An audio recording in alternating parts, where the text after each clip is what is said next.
Bone joint program? Okay.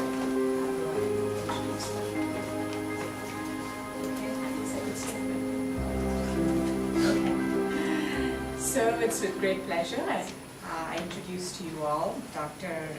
Ms. Noor Rahman. That's a long name. Okay.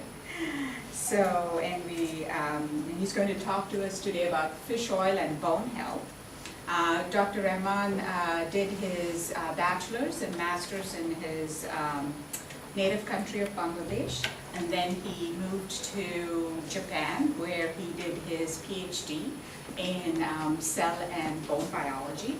And then he moved here in 2007 to do his postdoc, and then in 2009 he was recruited as an assistant professor here. And so he and his colleagues are studying the effect of aging on bone density and bone strength, and how aging can deteriorate these, and which leads to more falls and fractures and perhaps a poor quality of life. And since bone and muscle form a good functional unit for the musculoskeletal system, he's also looking at how there is crosstalk between the muscle and the bone, and how one could perhaps develop a strategy to improve not only bone strength but muscle strength too. And so in this way we could perhaps reduce the number of fractures and falls in the elderly. So with that, I turn the floor to Dr. Thanks for kind introduction, and thanks also for giving me the opportunity to talk about my research. We are mainly focusing on the complementary medicine, and mainly focusing on the fish oil. Whenever we talk about fish oil, usually it comes about EPA and DHA together. But slowly I am focusing individual omega-3 fatty acid right now.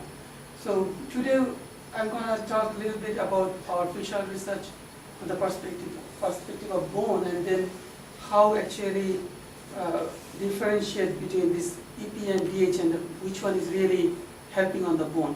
Because both EPA and DHA are really anti-inflammatory, and a lot of beneficial effects are there, but probably in some cases EPA is good, in some cases DHA is better than EPA. So my focus is actually toward the DHA. So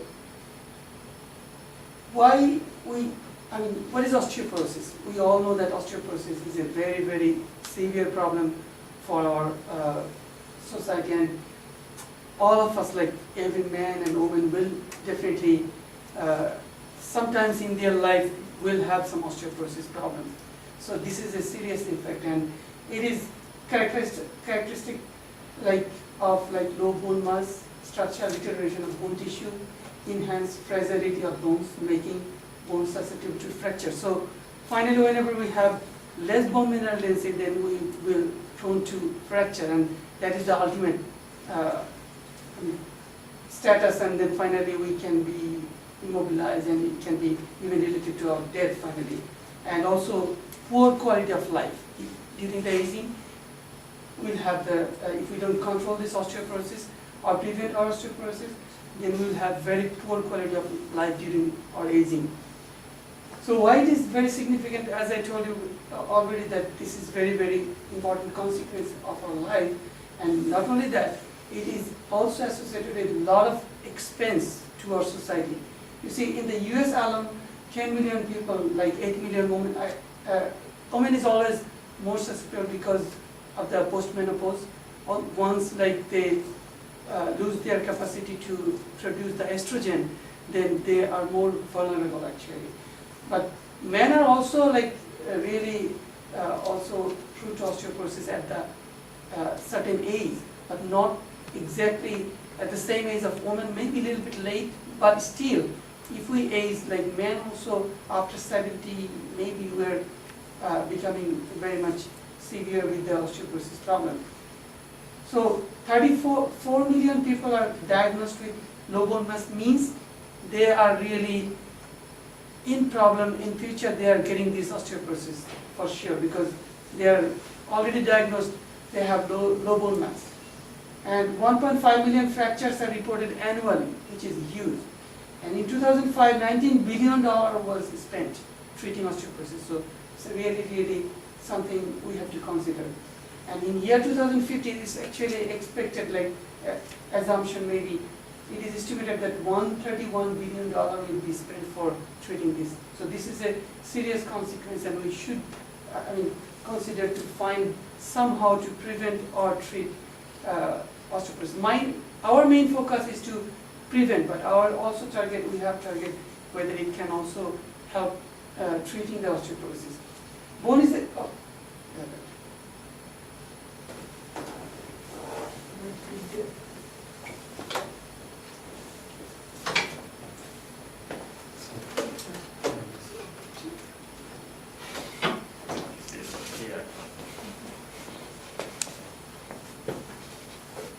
So we know that bone is a remodeling system, and basically there are two cells responsible for this bone remodeling. One is osteoclast, that is bone resorbing cells, and another is osteoblast, that is bone forming cells.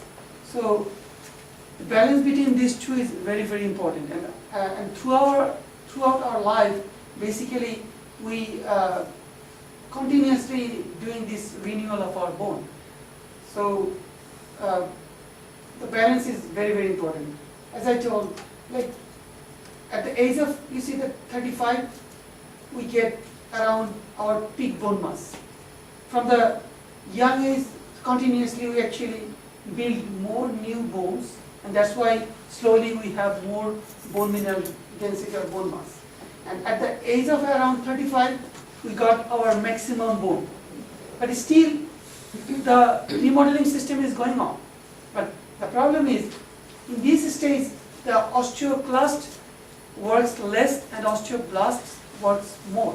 So that's how we get more bone mass, and we are getting bigger and bigger. But after 35, you see, after getting the peak, then slowly, this is for the man and this is for the woman. You see the man is steadily still going down with the bone mineral density. But for women, you see, as of men, they also steadily reduce the bone mineral density. But when they hit their postmenopause at the age of about 55, that is very, very rapid than even the man. So women are in a much riskier situation than men actually in the case of osteoporosis.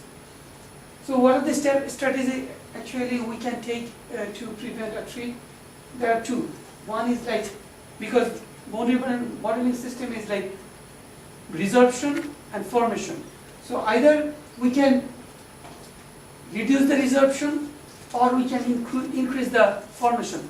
The best thing would be actually if we can do the both from the same drug. But practically, ideally it is very tough. One of the product we have been working with, the conjugated linoleic acid, they have some sort of forming and resorption inhibition effect, but it has some other problem. I'm not gonna discuss about that. But sometimes, very recently, some few doctors actually prescribe both anabolic and anti-resorptive together. But I don't know, this is not very common. But the resorption type, anti-bone resorption type is the most common one actually. The majority drug, whatever people are now taking for the osteoporosis, either prevention or the treatment, in both cases actually mainly the bisphosphonate, the well-established, well-known drug. So omega-3 fatty acid is like polyunsaturated fatty acid. It is basically a natural product. Basically, this is plenty. We can get it from marine fish.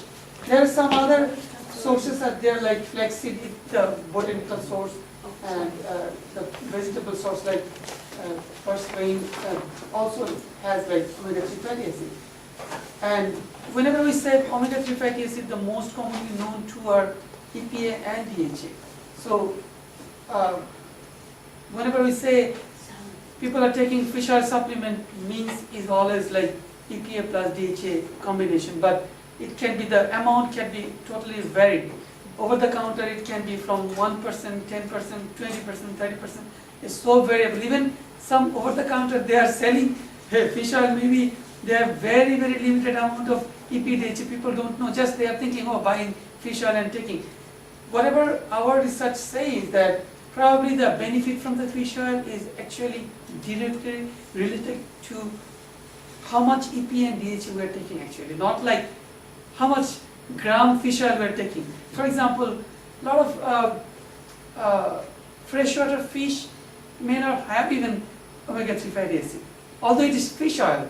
But so omega-3 fatty acid is more important than whether we are taking the fish oil or not. So there are a lot of other beneficial effects are also known actually. A lot of anti-inflammatory diseases effect are there, and there is a already prescription drug, whether you know, I don't know, there is called Lovaza from GlaxoSmithKline. That is a prescription drug approved by FDA for the treatment of hypertriglyceride. And there are some other nice data out there, like it helps to develop the nervous system, then memory, Alzheimer's disease. There are a lot of research out there. And the most interesting thing is fish oil is so popular in American people. You will find like number of people are taking fish oil supplement for their maybe health benefit. And even they sometimes don't know exactly for what reason they are taking, but they are taking. And the market is continuously increasing, exponentially increasing the fish oil market. And number of NIH supported grants are there in almost every field with the fish oil. So why we are after the omega-3 fatty acid to treat the bone?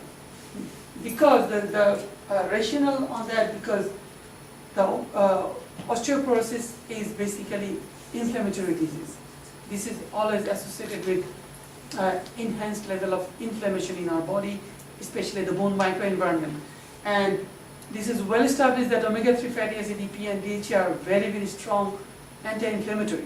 So that's how we first thought, like, since this is anti-inflammatory and osteoporosis is very inflammatory, and bone resorption or osteoclastogenesis is also very strongly inflammatory process, so it may work. That's why we started our work. So in our study, we first started with the in vitro study, in vitro cell culture system, that the whole bone marrow cells or the there are some pre-osteoclast cell lines are there available. So if you treat these cell lines or cells in the presence of MCSF and rank-ligand. Rank-ligand is one of the most important key factor for the osteoclast differentiation or bone resorption factor, you can say. So whenever we culture the bone marrow cells in the presence of rank-ligand and MCSF, then we found it is already well established that it differentiates into multinucleate. You see there are a number of nucleases together. So this is a giant multinucleated osteoclast that are the mature osteoclasts that are capable of chew the bone, resorb the bone. So if the bone resorbing cells formation can be reduced, means bone resorption will be also reduced. In that case, the bone loss will be definitely less because we are reducing the bone resorption. So in the presence of omega-3 fatty acid, basically whenever we say like omega-3 fatty acid, then it means actually EPA plus DHA actually. So it is 50-50% EPA and DHA, and then you see it's huge difference. So it's really, reducing the osteoclast differentiation in a very nice way.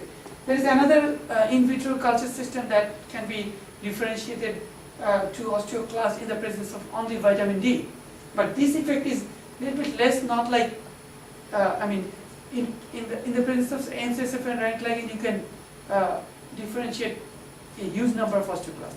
But you can get it, but with the vitamin D also, but it is less. Not. But interestingly, in this system also, you see, this is the control, this is the linoleic acid, actually the omega-6 fatty acid. We sometimes, not sometimes actually, we most of the time use linoleic acid or the omega-6 fatty acid rich corn oil or safflower oil as our control, because we always using like omega-3 fatty acid. So it is kind of opposite direction, omega-6 versus omega-3. And Usually omega-3 and omega-6 actually compete each other for the membrane bound. So that's why we choose omega-6 fatty acid as our control. And moreover, American diet is also abundant with like omega-6. All sorts of vegetable oil and things are really high, 70 to 80% omega-6 fatty acids. So our American food style are also taking a lot of omega-6 fatty acid. That's why we are using control this one. Vishnu, Sure. question. You showed the change with 18-month-old animals, right? Sure. If you go older, does it work too, or is there, like, once it's crossed a certain age limit, you can't? The thing is basically for the differentiation purpose, the more age mice you will collect, you will have more difficulty to differentiate. The young mice, bone marrow cells will differentiate much use and more. But if you collect the same bone marrow cells from the aged mice, you will have, still differentiation will be there, but it is not as much as you see in the young mice. So although it could be thought like, okay, it could be opposite because bone resorption should be more in the older, but there are some factors or maybe there are some markers on the cells that actually does not allow in vitro osteoclast differentiation Okay. whenever we collect, but I don't know. But interestingly, it could be opposite, like, okay, old people has more resorption means all bone marrow cells should have more osteoclast differentiation. Right. Practically it is not.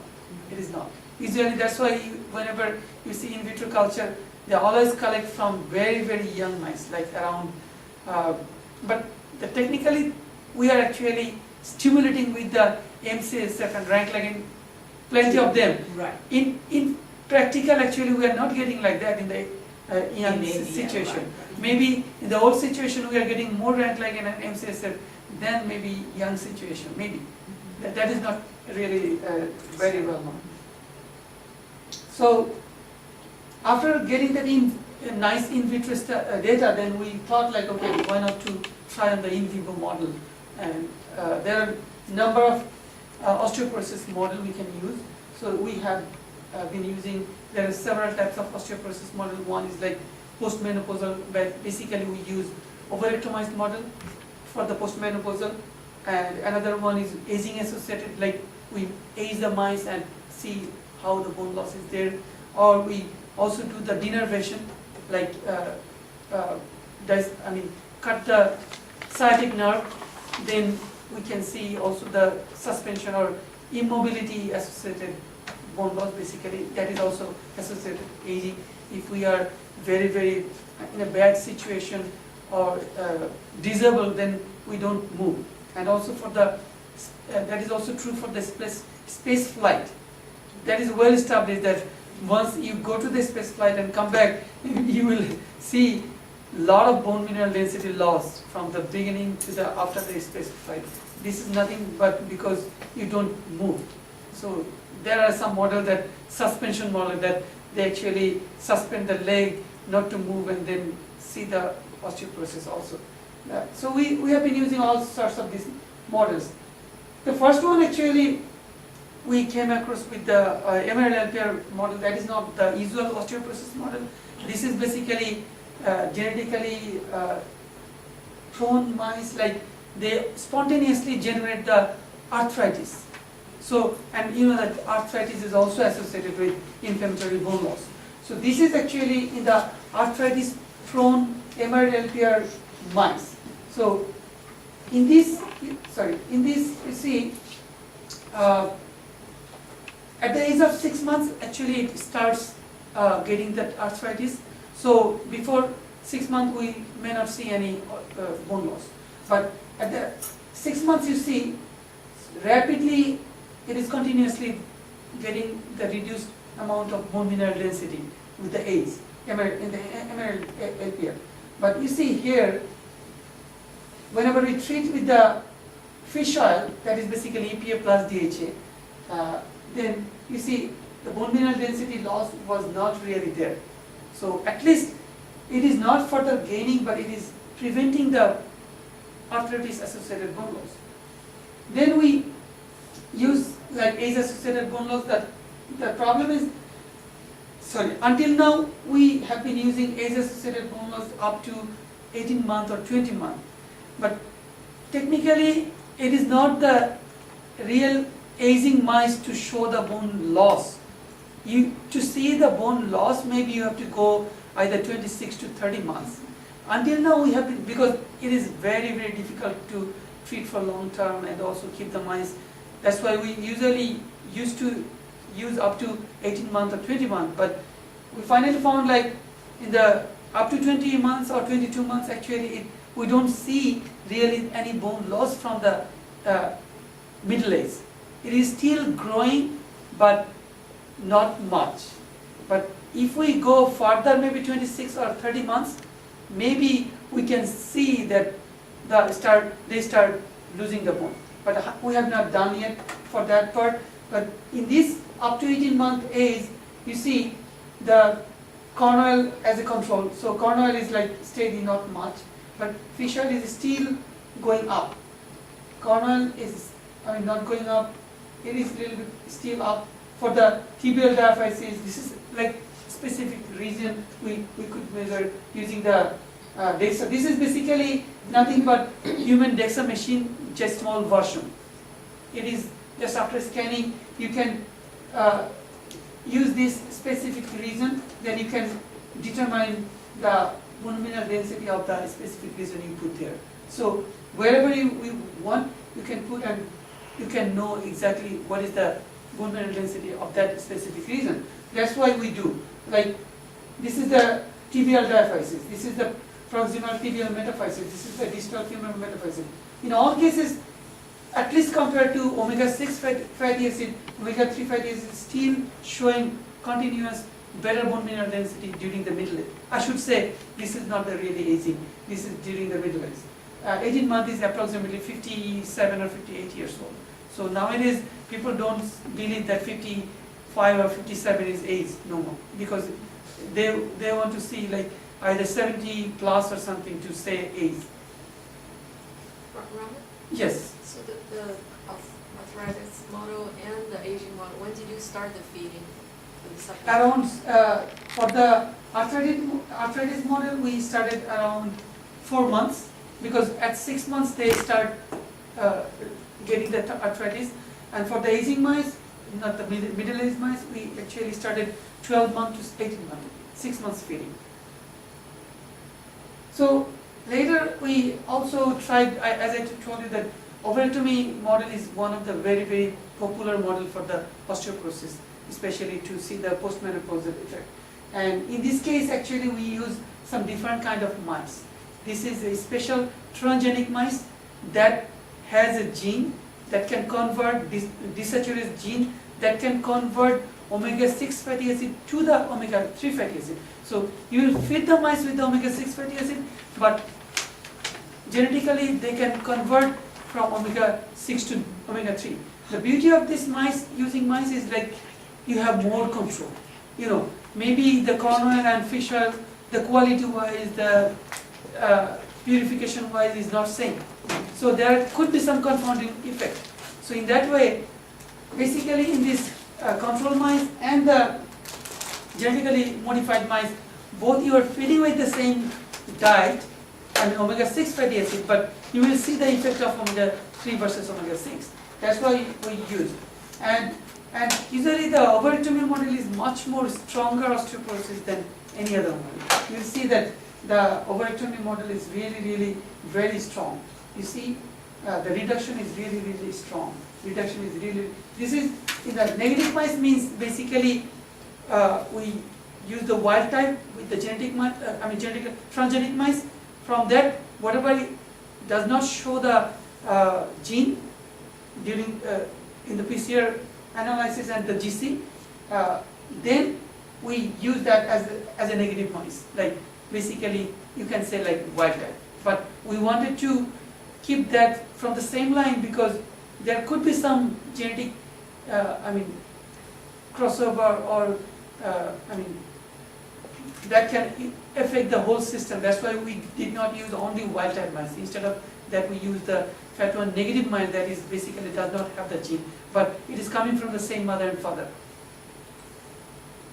So basically we are seeing a similar kind of effect in that, and you see it is really protected in the FAT1 positive mice. And some other reason like Lambert 3 and Lambert 4 also you see the negative mice or wild type mice is really strongly reduced. They have strongly reduced bone mineral density, whereas it is still reduced a little bit, but still much more protected than the negative mice. Then finally we did some microCT analysis that can actually analyze the microarchitecture of the bone, and we found a similar kind of effect. Like you see that this is the wild type sham and this is ovoectomy, so porosity and mineral density is really less here, and sham is here, and still you see the ovoectomy is not really similar to the sham, but still it is better than this one at least. Then finally we collected the bone marrow cells from the transgenic mice and cultured in the presence of rank-ligand and MCSF, and then we found that the wild type mice and the FAT1 negative mice, and they have plenty of multinucleated osteoclasts, that basically the bone resorbing cells, and this is really significantly less number of osteoclast formation was found in this culture from the FAT1 transgenic mice. So since we have been talking about, okay, this is anti-inflammatory, so we also measured whether they also reduce the production of TNF-alpha, IL-6, IL-1 beta. These are most important inflammatory cytokines known, and this is basically bone marrow cells stimulated with LPS to induce the production of inflammatory and anti-inflammatory cytokines, and we found like compared to you see the ovoectomy really increased, but in this case even not increased, even not further decrease anyway, and this is also increased the IL-6. These two are very well established cytokines associated with age-associated osteoporosis. It is well established. Even in the plasma samples, in many cases arthritis patients and osteoporosis patients have really high level of IL-6 and TNF-alpha. IL-1 beta is also well known, but not as important as like TNF-alpha and IL-6. But still, you see the the FAT1 positive mice, basically the omega-3 fatty acid is produced endogenously in their tissues, so they are protected.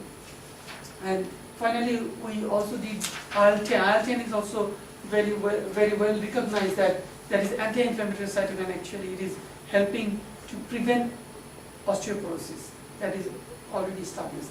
And there is one of the mechanisms could be like how omega-3 fatty acid actually preventing the bone resorption or osteoporosis. Maybe by producing the more IL-10, that is important also. Then we also check the bone turnover markers, like these three are like some sort of bone formation markers, and these are some sort of bone resorption marker. And in our research, whatever we found, like omega-3 fatty acid may be more like anti-resorptive, not like really anabolic. They don't really that much help to the bone formations. Like bisphosphonate, the bisphosphonate, in fact, reduce the bone resorption. In fact, they also reduce a little bit of bone formation too. But the balance between these two is important. That's why maybe the reduction of the bone resorption is very high. That's why. But there are some recent publications and concerns are there with the bisphosphonate, because the strains fracture and necrosis of jaw, there are a lot of different issues are there after long-term treatment with the bisphosphonate. My guess is like it could be because we are suppressing the resorption. Bone is a remodeling system, as I told you, and throughout our life we actually do that. But at the aging situation, we do more resorption and less formation. So, but if we totally stop the resorption, that is also not good. In the first slide, whether you remember that, if you don't do the resorption, then new bone will not form. So, remodeling system running is also important. That's why I've been also thinking some drug that will do both, like also prevent a little bit of resorption, but or maybe not prevent the resorption, but with the pace with remodeling system and stimulate the bone formation as of resorption. As soon as we got the resorbed bone, that will be filled up with the osteoblastogenesis. That will be the best because we are getting continuously new bones. Right, because constitutively you're getting Right, resorption, right, So right. it's better to. And one of the reasons why the bisphosphonate treated patients are getting fractured, because by DEXA scan they are saying that okay, bone mineral density is there, but the sudden breaking and fracture is there and strange fractures are there. Why? Maybe they have bone mineral density, bone are there, but actually they are not strong, they are not new, they are old bones. Maybe old bones are not strong enough. To get stronger bone, maybe we need continuous new bone. But the bisphosphonate treatment may be suppressing the resorption only, not helping the formation. So we are saying that a lot of bone mineral density is there, bone mass is there, but maybe that bone mass is not really very strong enough to protect some strange fractures.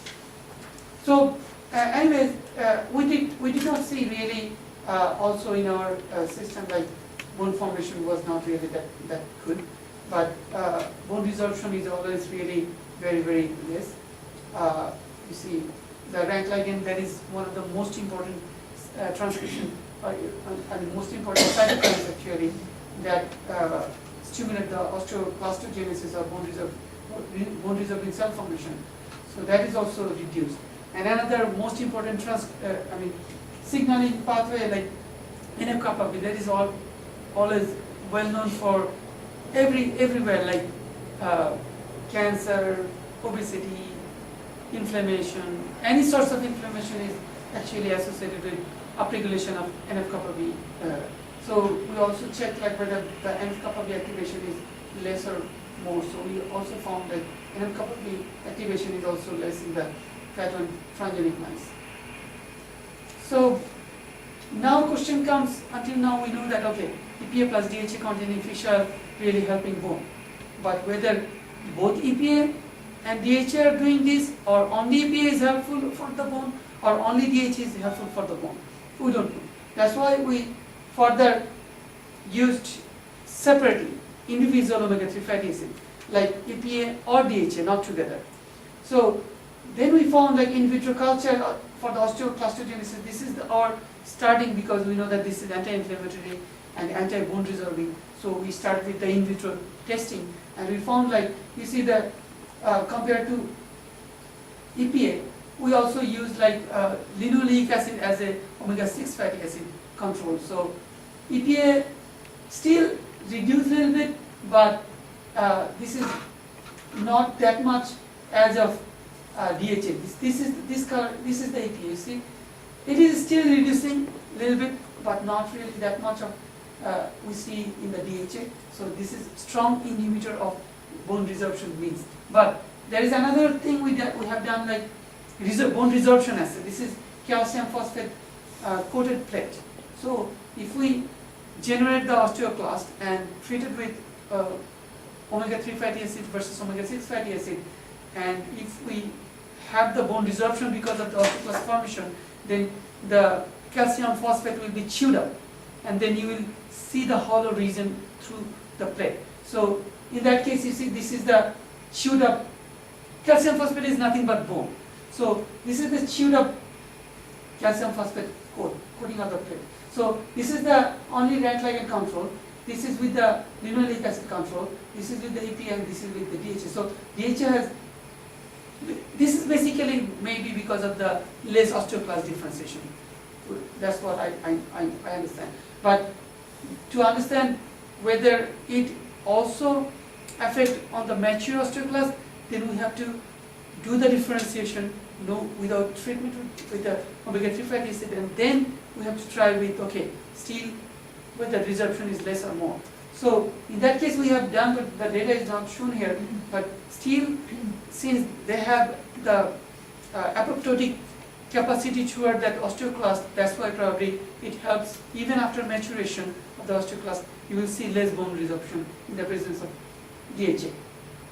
Then we also try to see whether, until now we always work with the mouse bone marrow cells or mouse cell lines, but this is actually human pre-osteoclast bone marrow cells that can be bought nowadays in the primary cells, can be bought in different companies. So we use the human primary pre-osteoclast cells, basically the pleiotropic bone marrow cells actually, and then cultured in the presence of MCS and rank ligand, and we found, like you see, the DHA has the highest reduction of osteoclast differentiation in the human bone marrow cells. And this is the plate actually embedded with human bone flex. So human bone, but not as a flat, it is like human bone particles are glued on the surface of the plate. So in this system we also use the same cells and cultured in the presence of rank ligand and MCSF, and then finally we try to see how much calcium is released into the medium.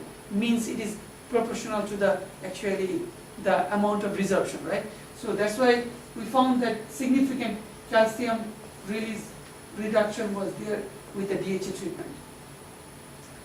As I told you, we are not really happy with the osteoblastogenesis or bone marrow, the bone forming cell formation, but still we have seen a little bit of gain. This is not really that's exciting, but it is not, at least we can say that, okay, it is not further reducing the bone formation at least.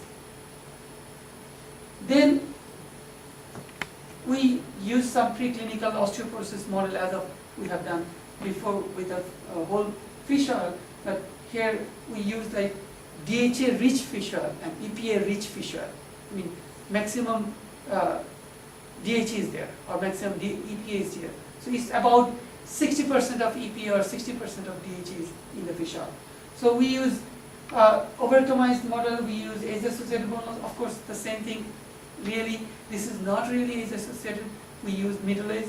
To see real age-associated bone loss, we have to use 26 to 30 months of age.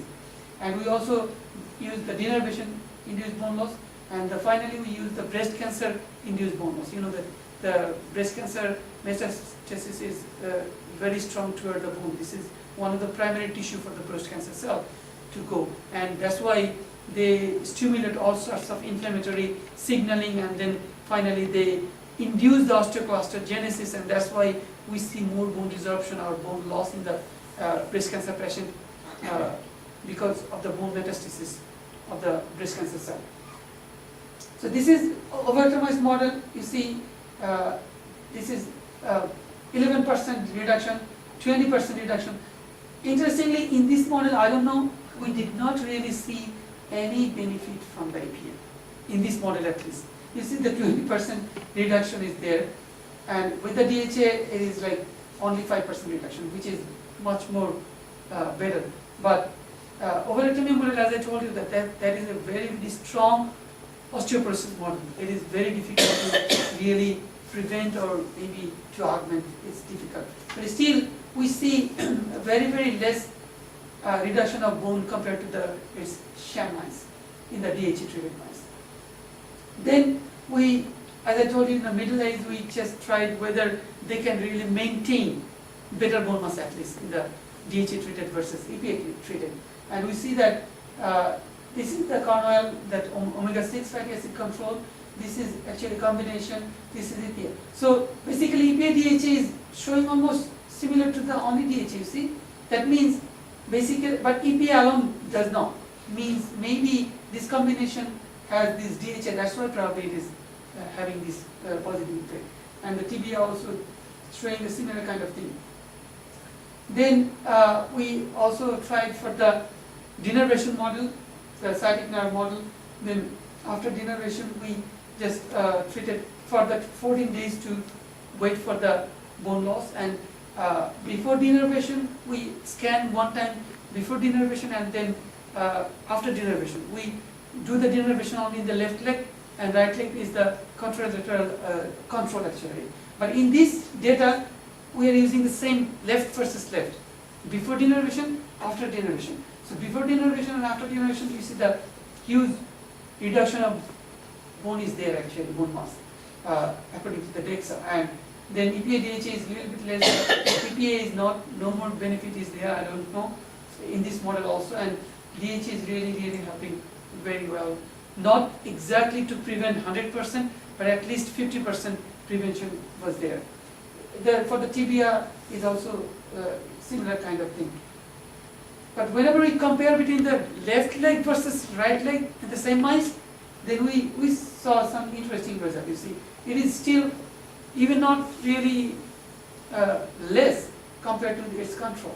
You see, it is less, but it is not even less compared to its right contralateral that is not denervated actually, non-denervated leg. But this is probably some few, 3 to 5 mice, so I don't know, but the main issue is probably it is helping all sorts of osteoporosis model to prevent osteoporosis. Then we use the breast cancer model, and we use some human breast cancer cells, NDA-2301. The top one is basically parental, and the bottom one is like luciferase tag. Just to, there is some benefit to see the metastasis using the luciferase one. That's why we use the luciferase one too. So this is basically proliferation and invasion. So we saw even DHA can really inhibit the proliferation of breast cancer cells, and invasion study also shows that they also reduce the invasion of the breast cancer cells. Then we do the H&E staining, and you see the tumor. These are all actually heart injected. So this was not before in the bone. That means basically tumor actually went to the bone. So after heart injection, after probably 1 month, then we sacrifice and do the H&E staining, and you see this is the control corner, and this is EPA rich facial, and this is DHA rich facial. This is really nicely less metastasized breast cancer cells in the bone. This is the same luciferase tagged one, is similar kind of result we found. And then we try to see the osteolytic region with X-ray, and you see it is really nicely reduced. Of course, the osteolytic, although some effect we did not see, but EPA still has some prevention in the osteolytic region, especially the osteolysis. So this is the luciferase one. You see that it has also similar kind of prevention of the osteolysis. Maybe there are 2 reasons could be there. One is like breast cancer cells is less there, so obviously osteoporosis will be less.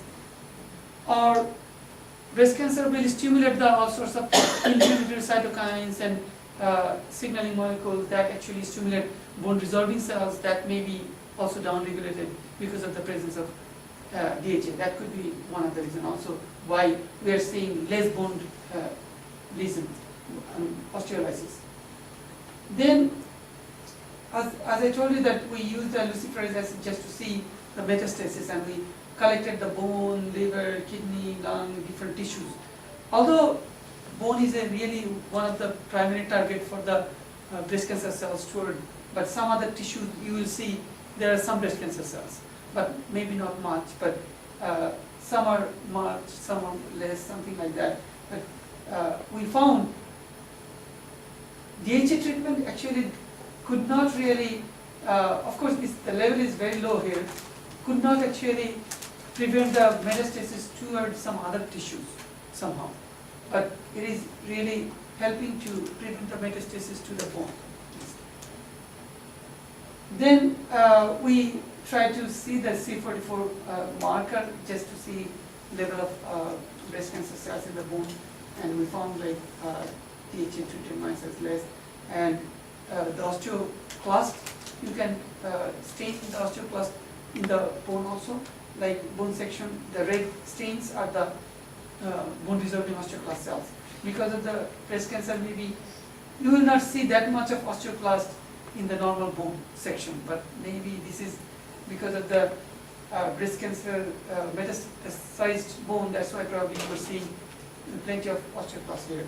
And then we found like osteoclastogenesis is also less in the breast cancer injected DHA treated bone. Then we also checked, until now that was like intracardial injection. We injected in the heart and then metastasized to bone, and we collected bone and checked whether bone has the breast cancer cell. But now we try to inject directly to the bone. If we inject directly breast cancer to the bone, not in vivo condition, it is how it is going to the bone, and they have maybe some other controls. But if we inject directly to the bone, and then whether the osteolysis can be prevented with the DHA treatment, and still they're there, of course, but you see the compared to other two groups, only EPA or only corneal, you see the fish oil, DHA treated rich fish oil has much less breast cancer cells in the bone, even after injecting insert. So it could be because of the proliferation inhibition, already we have seen that it can prevent the proliferation or inhibit the proliferation of breast cancer cells. So basically, after using different osteoporosis model, what we have found, like probably DHA could be a promising natural compound that can be used at least to prevent the osteoporosis. Until now, we don't know exactly whether it really helps after getting the osteoporosis, whether it can have any treatable capacity, we don't know yet. That's what I'm trying to focus now, and also focusing on the real mechanisms, what exactly the mechanisms. There are two mechanisms could be there, like one I'm trying for actually. One is the GPR120 pathway. We know that the DHA use that G protein coupled receptor 120 as a receptor to function, and GPR120 pathway is basically anti-inflammatory pathway.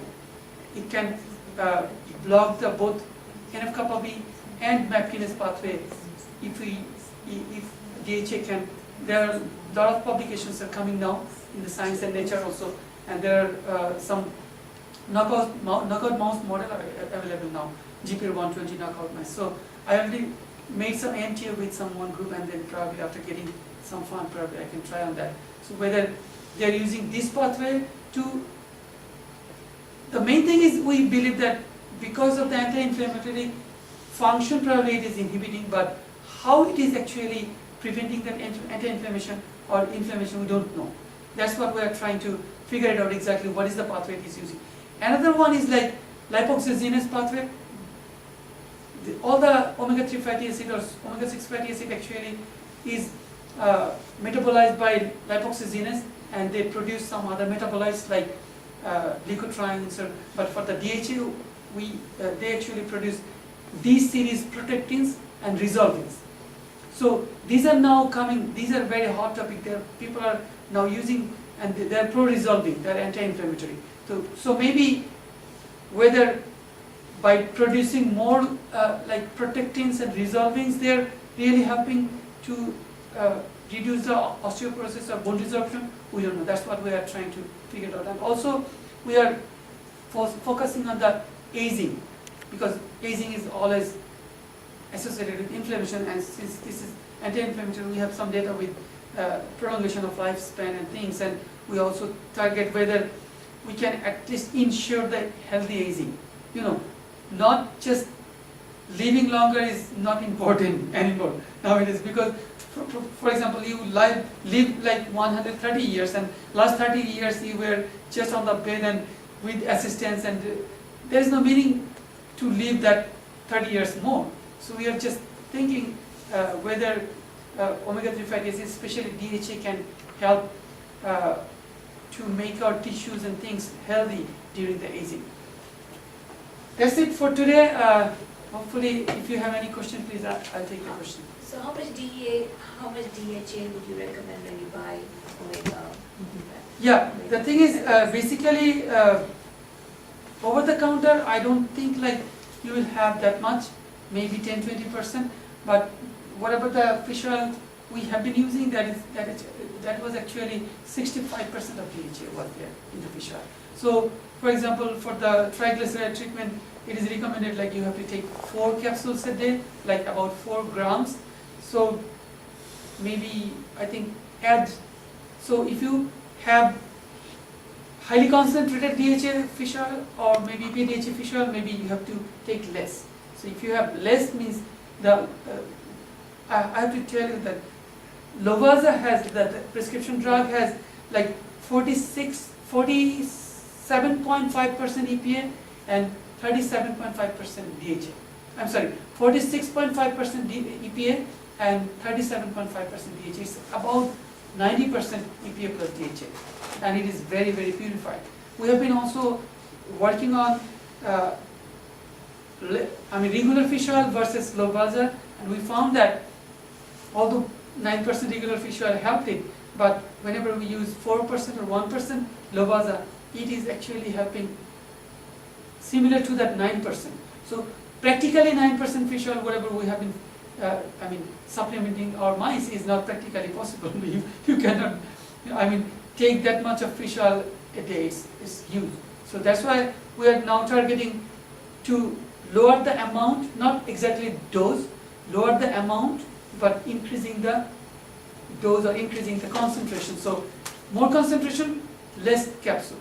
So you can. So nowadays, good companies are there and coming, but I really don't trust on the over-the-counter fish oil, honestly speaking. Any more questions? So your FAT1 positive mice, do they have less age-associated osteoporosis? Up to that age, I did not, but recently, yes, up to 21 months, I checked. Like, I don't say like age-associated osteoporosis, but they have better bone mineral density compared to negative. So means they are maintaining better bone mineral density up to 21 years of age. But if I can go really up to 30 months of age, then actually I can answer the question correctly. I don't know really, but still it is maintaining better bone mineral density for sure. So when they do the desaturation of saturated fatty acid in vivo, are they converting to omega-3 or omega-6? Yes. Both of them? No. What do you mean? A FAT1. Yeah, FAT1 enzyme, mice. What does it convert to? It's omega-3 or omega-6? Omega-3. Oh, For example, not both one. If you give omega-3 to them, then that will become, that is already there. right. They have the enzyme only to convert N6 or omega-6 to omega-3 only. For example, you eat corn oil or the safflower oil, but you will get the benefit basically as if you are actually taking the supplement. But practically, for the human being it is not possible, but this model is important to understand the mechanisms and understand the real function of the omega-3 fatty acid without confounding factors. That's the reason. So does the enzyme that converts 6 to 3 reduce with age? Enzyme, we don't have enzyme. This is typically, It's a worm gene, I think. it's one gene, right? C. elegans.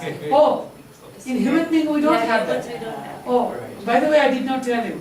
That's what For the we- human being, we cannot convert Yeah. any omega-6 to omega-3. That's why we If can't we eat want to food. have omega-3, Yes. we Yeah. have to take it either as supplement or through the fish eating or something. But we cannot convert in our body. And as you know that the DHA is one of the very, very important omega-3 fatty acid for the brain development. It is naturally required. And naturally, the DHA, brain development, nervous system development, and the neuron development. And memory, there are a lot of research up there. Memory, Alzheimer's disease, those are really beneficial with the DHA. If we use the DHA we can have benefit on those memory loss, dementia, those are there already. Sure. Does the Fatman mice have other phenotypes? Like, does it have a longer life? Does it have? Honestly speaking, I did not study for the longer life because I don't know. And But nobody's done, other, yeah, nobody's done any aging studies? not yet, I think. I don't think so. As far I know, I don't think so. But they don't have any other phenotype. They have nice, normal growth. I mean, phenotypically exactly the same as B6, nothing different. It's like B6 background, and just having that desaturase enzyme from the C. elegans. So aging, I don't know. Nobody has done that. You need fun for everything, Yeah. That's the biggest challenge now. So clinically, I guess other than hyperlipidemia, would you recommend that we recommend our patients to start taking Lavaza? Definitely. But it is not FDA approved, so whether you can do it or not, I don't know. Because FDA approved only for the hypertriglyceride, not even who has lower level of, minimum level of triglyceride. They don't, for that actually they It's more than file, 500 or so. right, they actually filed some patent for that too, but they were denied. They, So if you can just prescribe it, if it's, I don't know, I'm not a physician, that's why I don't know, but whether, if you can definitely, I personally feel it should be helpful for a lot of inflammatory problems, like even for the ALS. It could be good for ALS. Pain. I'm studying a little bit on the pain also, and pain is also really helpful. And one, if you think about like case study, Dr. Fernandez, I found like he had a severe fall and a lot of problem was there. He used to have a very, very severe pain and he could not even move his fingers, and after 2 months of fish oil taking, he became good. I don't know whether this is because of fish oil. You can say this is a case study, individual study. So there should be something. And how long has Dr. Fernandez worked with fish oil? Research-wise? Research-wise, Dr. Fernandez has been working at least 20 years, I think. so did he take Lavaza or did he just take over the counter? Actually, he took probably Lavaza because, although, anyway, yeah. I don't want to disclose anything, Yeah. but probably he took Lavaza. But I don't trust on the over-the-counter one. Because purity-wise, this may not be really good because they are cheap and sometimes, although you are making the EPA-DHA, because of the purification probably process, you may put a lot of chemicals, unwanted chemicals into that. That may be not good for your health. Maybe you are taking the EPA-DHA and as well as you are taking some bad chemicals because of the You purification. should just eat fish. Do you take fish oil? I don't take fish oil because fish oil, I told you that fish oil is basically, you have to have in a very good company and things. Lavaza is very good, definitely. I trust because it's prescription drug, the purification purity level is very high, but you cannot take Lavaza Yeah. unless it is prescribed. But alternatively, yeah, I like fish, I eat fish. Fish is good. Any wild fish is more better definitely because that is more natural. Although we get a lot of salmon and also I try to think about which fish has more EPA and DHA. Like not all fish has really more EPA and DHA. Like salmon is good, then sardine is good, something like that. Some and kobe or something.